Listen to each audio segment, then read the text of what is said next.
Muito bem, a gente já começa essa edição de hoje, visitando então a nossa capital federal, direto de Brasília. Saulo Lopes já tem as informações do dia por lá. Bom dia para você, Saulo. Olá, bom dia! Aqui em Brasília, fechando a Semana do Meio Ambiente, a Câmara dos Deputados promove audiência pública sobre o tema e também sobre a sustentabilidade ambiental. Os deputados estão preocupados com as unidades de conservação em todo o país. Segundo eles, para a economia é muito importante. Segundo estudos, com um manejo adequado é possível ter sustentabilidade ambiental e também renda.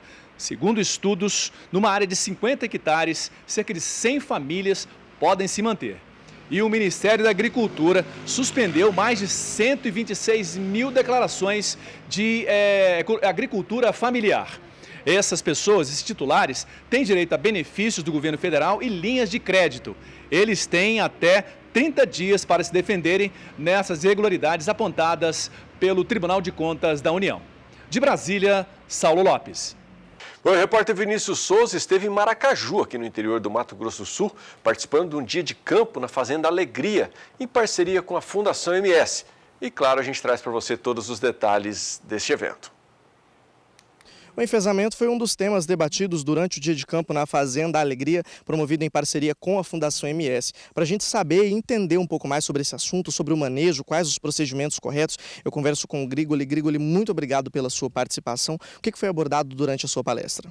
Bom, a gente buscou deixar claro para os nossos participantes, para os agricultores e consultores, o que é o enfesamento, como ele é transmitido, como manejar a doença, principalmente como manejar o vetor, explicar para os agricultores que a interação entre a doença e a cigarrinha ela é importante e faz parte do processo de infecção.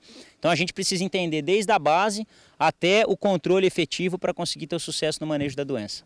Como que o produtor rural tem se comportado quando ele encontra esse tipo de problema dentro da safrinha dele?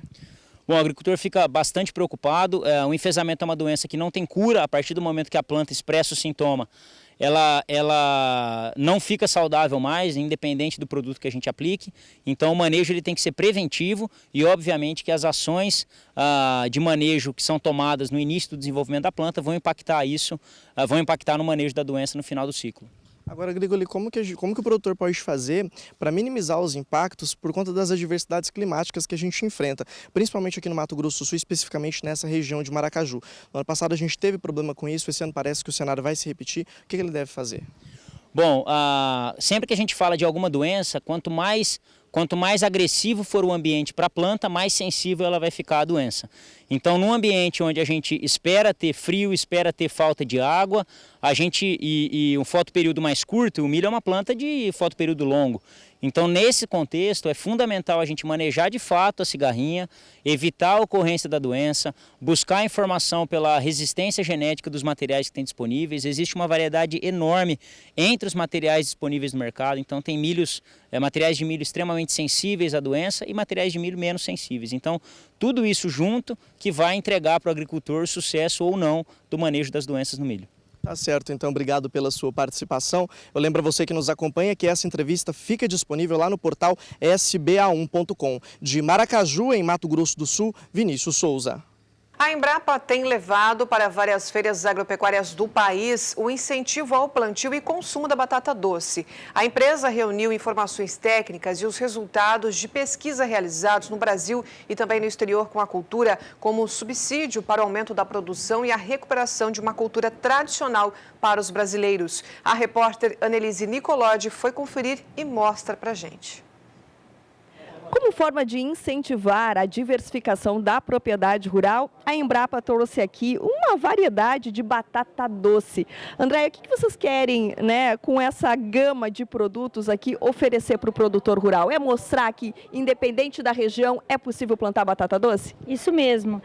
Os agricultores, quando vêm numa feira, eles buscam inovações, buscam novidades e buscam alternativas de produção, tanto para o seu consumo, quanto para a comercialização e para agregar valor a esses produtos. E nós, nessa feira, trouxemos 4 alternativas de batata doce com diferentes cores, com diferentes sabores, batatas doces biofortificadas e que contemplam, digamos assim, as expectativas de diferentes públicos. Tem batata doce mais enxuta, tem batata doce mais úmida para fazer assada, para fazer processada, enfim.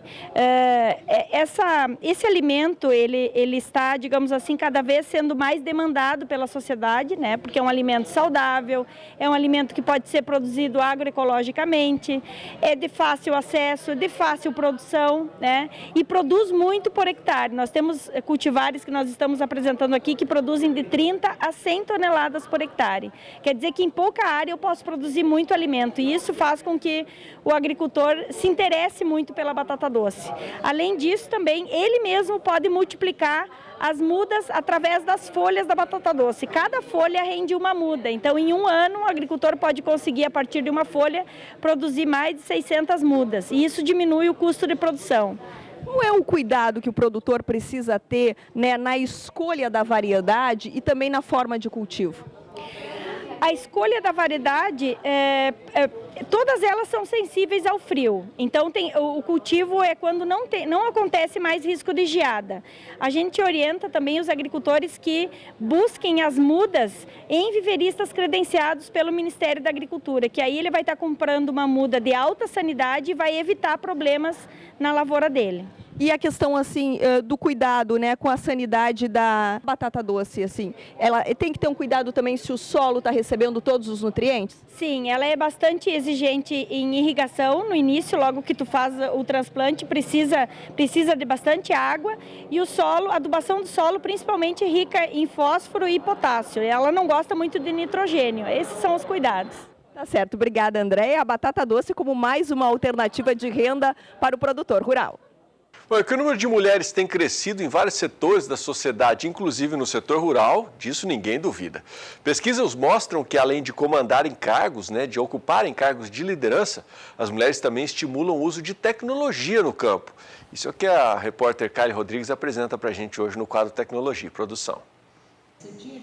A presença das mulheres no agronegócio foi por muito tempo discreta, mas isso tem mudado. Atualmente, o número cada vez maior de agricultoras, pecuaristas, executivas de empresas, pesquisadoras e empreendedoras tem chamado a atenção.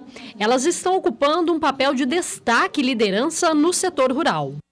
Eu vejo que ao longo dos séculos as mulheres sempre foram poderosas em conhecimento e em ações, mas elas ficaram nos bastidores. E ali ao lado do marido, muitas coisas elas construíram, mas os holofotes sempre foram focados para eles, para os produtores, para os maridos. E agora é a hora dessas mulheres poderosas de conhecimento e ações no agronegócio acreditar que elas são realmente maravilhosas para que os holofotes foquem nelas também. Com a participação feminina no setor, o agronegócio se tornou mais comunicativo e inovador. Pesquisas têm demonstrado que as mulheres estão mais interessadas no mercado de tecnologias. Eu, por exemplo, sou apaixonada por educação, por estar estudando, por estar aprendendo e vejo a gestão como algo muito sério, e que nós temos que estar implementando a cada dia. E essa semente muito bem plantada, nós teremos ótimas colheitas, em especial para despertar nos nossos filhos esse desejo de suceder, de estar junto e de estar entendendo esse processo que estamos vivendo hoje. Nós precisamos nos organizar e ter uma excelente gestão. Assim nós podemos despertar gerações com vontade, com paixão e vendo o que é possível, que também eles podem fazer e fazer muito melhor ainda, Para esta professora, as mulheres estão fazendo a diferença no mercado de trabalho. Elas descobriram que são excelentes profissionais, que podem se colocar à altura, disputar papéis de poder que até então conferido aos homens. Elas disputam e estão ocupando esses espaços com muita sabedoria, inteligência e competência. De Campo Grande, Kylie Rodrigues.